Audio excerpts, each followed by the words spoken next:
We live in a world full of history and literature. Literature can consist of books, poems, short stories, and plays. They can consist of anything and everything, from fiction, nonfiction, memoirs of public figures involved in politics. History can have many different levels of significance, coming from politics, whether it's the creation of a country or a government, to the control of a government, whether that is a democracy, a monarchy, a dictatorship, etc.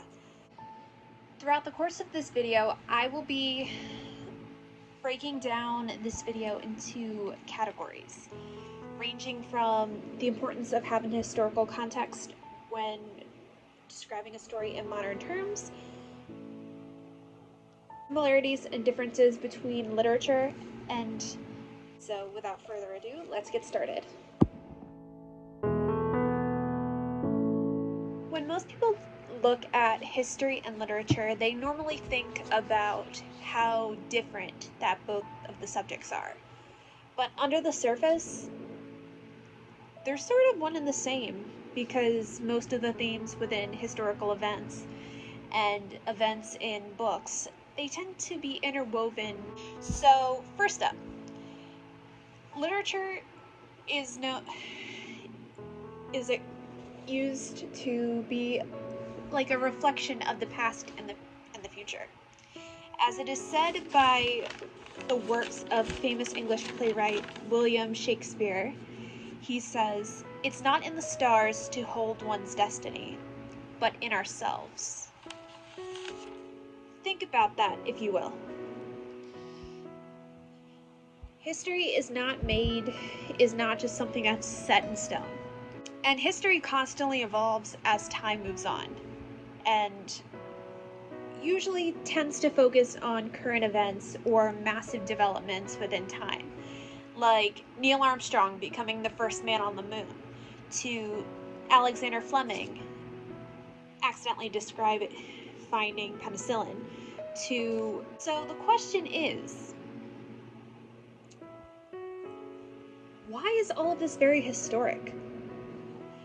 Most events in history typically occur when people are willing to test boundaries. Some do it for the sense of fame, some do it to enhance more opportunities for other people in the nearby future. But how does that really connect that well with the study of literature? Well, literature can be used as a reflection for times gone by, or in order to prevent mistakes that were made they can focus on personal narratives, like can be adapted into books, movies, and plays. And sometimes the one thing that can make history and literature different is because history is all set in stone and no one can really change the facts of what happened within time. But literature, you can adapt it in many ways. A couple elements that really marry the topics of history and literature together involves that, they can be applied to provide clear issues during past and current issues that are happening now, events that help express the character during moments of conflict, and of course, both topics are taught in school.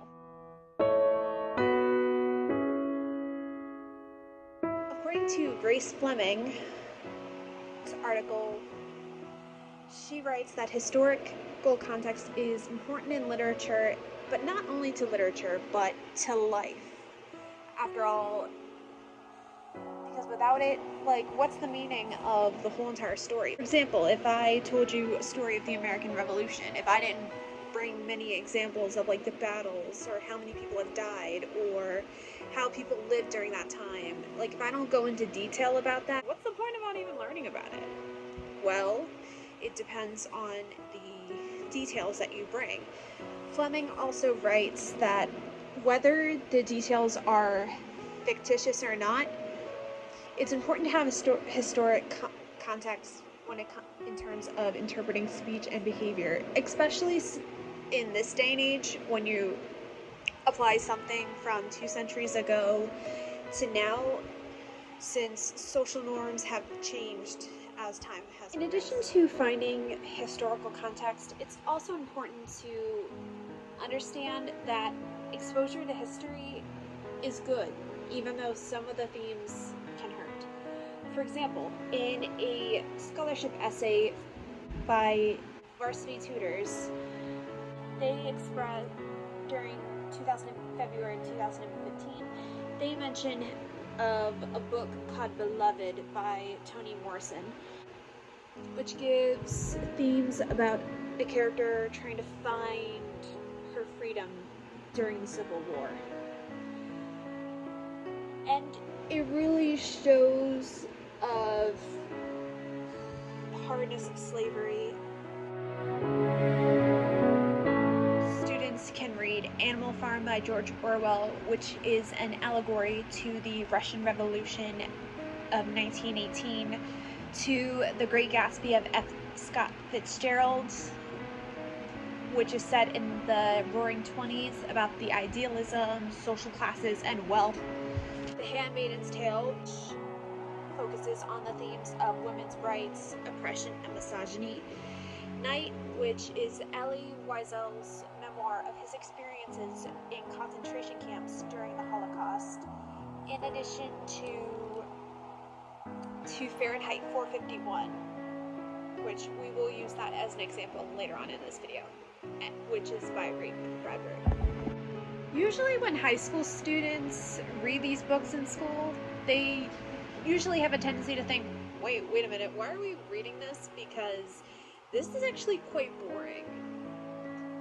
And that's normally the case when you don't really have anything to apply it to.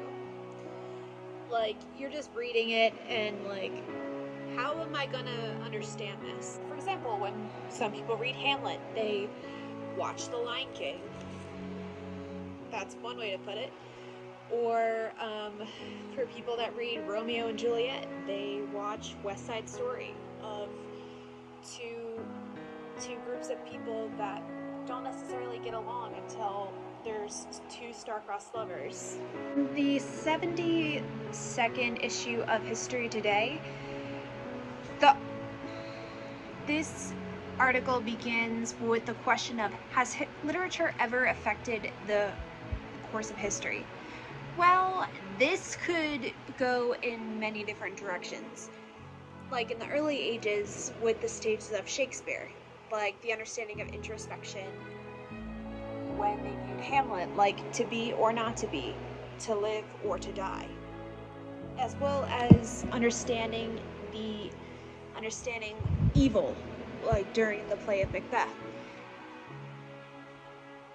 There was also a quote by a historian in that article, and he once said, I quote, when more voices are heard in literature, when women tell their stories, the arc of history bends toward justice. Now, when you think about that, and when you add it to context into historical fiction or a memoir of a public figure, when they're writing about their personal stories and their struggles during a society full of uncertainty,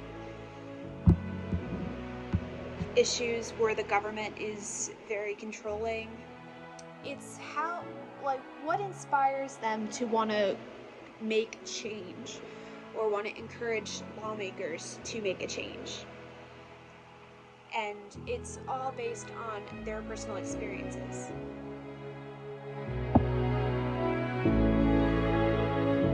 In this day and age, many people look at literature and history kind of separately. When it comes to historical context, you're supposed to marry the two together, but usually most people are thinking of what they expect will be in the history books as years continue to go by. Ramage and Chesterton have said on educationweek.org, they write that Both history and literature are shaped and transformed by the social context in which they are studied.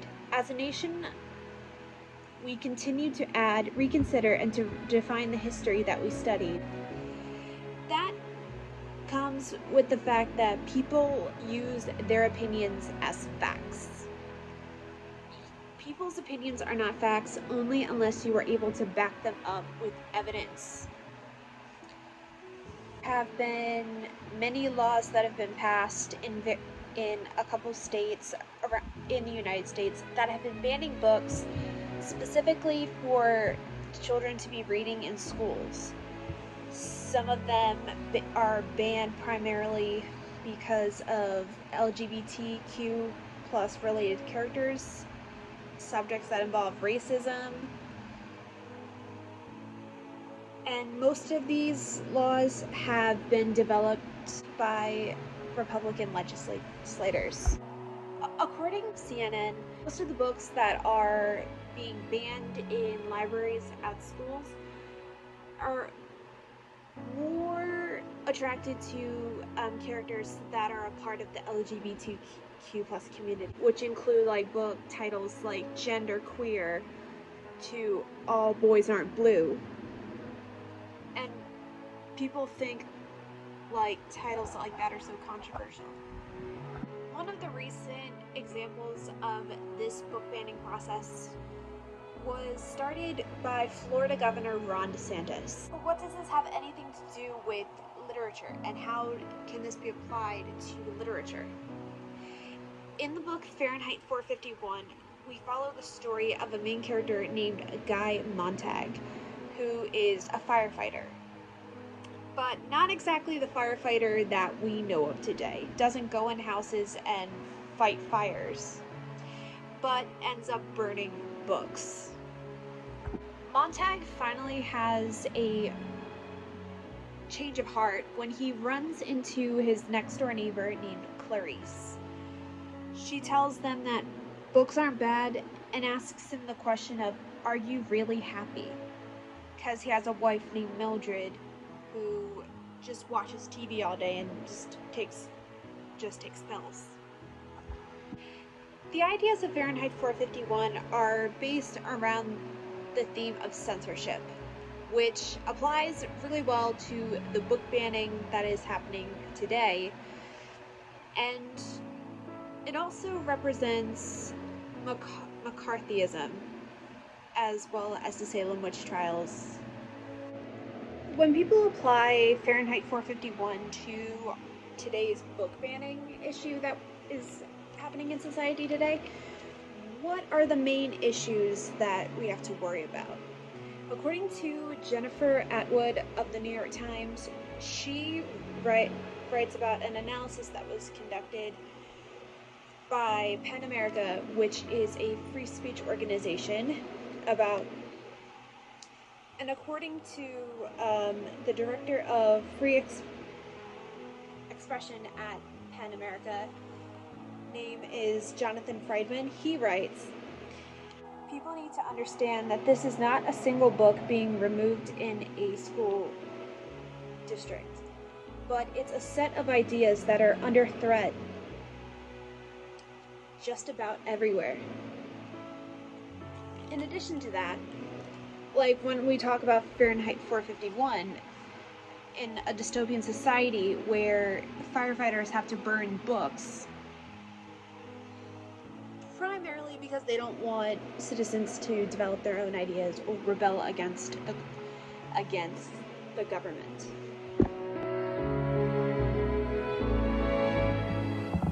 At the end of the day, why do people study both history and literature?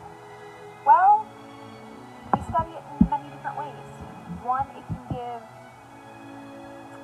help people develop a better understanding of the world around them due to the various themes that the book or a short story or play has in its story. And it's also important to connect it to modern